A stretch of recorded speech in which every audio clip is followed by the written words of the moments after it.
Hello everyone, कैसे हैं आप सभी लोग। तो अब बारी आई है तुला राशि की, यानी कि लिब्रा की।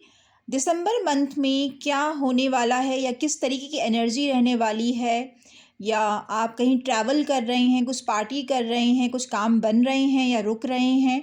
तो देख लेते हैं दिसंबर मंथ के लिए तुला राशि वालों के लिए ओवरऑल किस तरीके की एनर्जी आ रही है।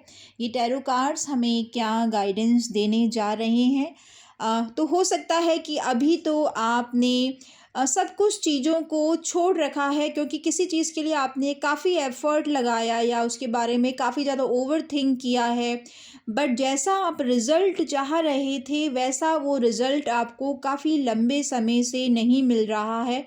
तो आपने अब उन चीज़ों के बारे में बहुत ज़्यादा सोचना छोड़ दिया है, और आप उन्हें हर तरीके से सरेंडर कर रहे हैं। जिन भी डिवाइन पावर को, जिन भी भगवान में या जिन भी डिवाइन्स में आपकी श्रद्धा है, तो आप उन्हें अपनी उन बातों को शेयर कर रहे हैं।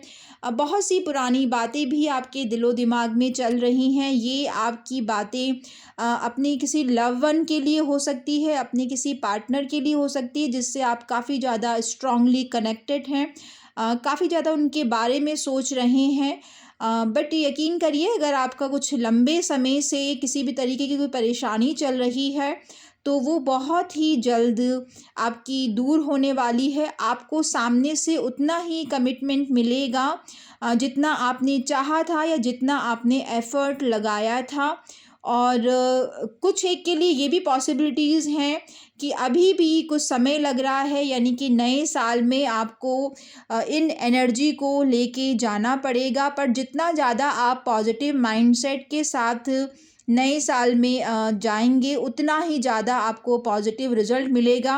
यानी जिस एनर्जी के साथ, जिस उदासी के साथ या खुशी के साथ आप नए साल में जाएंगे, वैसा ही आपको नए साल में रिजल्ट देखने को मिलेगा। तो अपने आप को आप थोड़ा-सा एक मौका और दे सकते हैं। जिनके बारे में भी आप सोच रहे हैं या जहाँ से भी आपको रिज़ल्ट नहीं मिल रहा है, तो आप अपने आप को एक मौका दे सकते हैं, अगर आपका मन कह रहा है तो। और डेफ़िनेटली कुछ एक तो इस वीकेंड में ही पार्टी करते हुए नज़र आ रहे हैं, क्योंकि जिस गुड न्यूज़ का वो वेट कर रहे थे, वो गुड न्यूज़ अब उनके सामने ही है। और कुछ एक के लिए ये भी पॉसिबिलिटीज़ हैं कि नेक्स्ट वीकेंड में पार्टी हो रही है, या फिर फ़ेब एंड में आप लोग कुछ मौज मस्ती कर रहे हैं, अपने पुराने दोस्तों से मिलते हुए नज़र आ रहे हैं। तो मौज मस्ती पार्टी का भी मूड है। पर थोड़ा-सा ये भी ध्यान रखने की ज़रूरत है कि कभी-कभी आप कुछ ब्लंटली ऐसे बातें कर देते हैं जिन्हें आप तो बोल के भूल जाते हैं, बट सामने वाला उससे काफ़ी ज़्यादा हर्ट होता है। तो थोड़ा-सा सोच समझ के आपको अपनी बातों को दूसरे के सामने रखना चाहिए, थोड़ा शब्दों का इस्तेमाल ठीक से करें। ज़रूरी नहीं है कि जिस माइंडसेट से आपने अपनी मन की कोई बात कही है, सामने वाला उसको उसी तरीके से ले। और कुछ ऐसी प्लानिंग्स हैं जिनको आप मन ही मन सोच रहे हैं, किसी और के बारे में बता नहीं रहे हैं इसके बारे में कि आप अपने मन में ये चाहते हैं। तो डेफ़िनेटली अगर आप इसको अपने आप तक ही सीमित रखेंगे और डिवाइन को सरेंडर करते चले जाएँगे, तो जो भी आपका काम नहीं बन रहा है वो आपका नए साल में बनता हुआ नज़र आ रहा है। कुछ एक को प्रमोशन मिल सकता है, कुछ एक अपनी सैलरी में इंक्रीमेंट चाह रहे हैं, तो डेफ़िनेटली वो भी होता हुआ नज़र आ रहा है।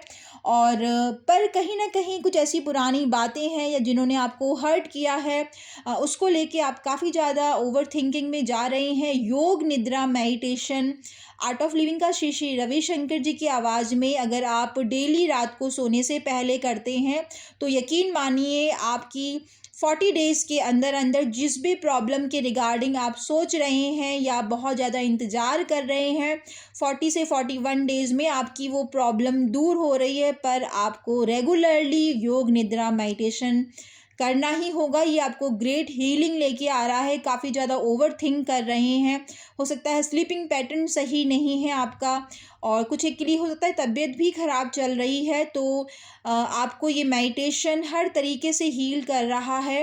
और तबीयत भी आपकी ठीक होती हुई नज़र आ रही है। थोड़ा-सा सब्र रखने की ज़रूरत है और ज़रूरी नहीं है कि जो चीज़ें दूसरों के लिए काम करती हैं, वही चीज़ें आपके लिए भी काम करें। हर एक की जर्नी अलग-अलग होती है और ऊपर वाला सबको एक बराबर ही देता है। वो हम पे डिपेंड करता है कि हमने अपना कनेक्शन किस तरीके से ऊपर वाले से बनाया है। तो पॉजिटिव माइंड के साथ आगे बढ़ते चले जाएँ, थोड़ा-सा बोलने-चालने में ध्यान रखें, बहुत ज़्यादा ओवरथिंक करने की ज़रूरत नहीं है, थोड़ा-सा प्रेज़ेंट मोमेंट में रहेंगे तो अपने आस-पास की खुशियों को आप जान पाएँगे। अगर फिर भी परेशानी चल रही है तो मेडिटेशन करें, सरेंडर करें। आप जो खुशियाँ चाह रहे हैं डेफ़िनेटली आप उसको सेलिब्रेट करते हुए बहुत ही जल्द सबको नज़र आएँगे। तो आज के लिए इतना ही। Lots of blessings, lots of love, have a great day ahead.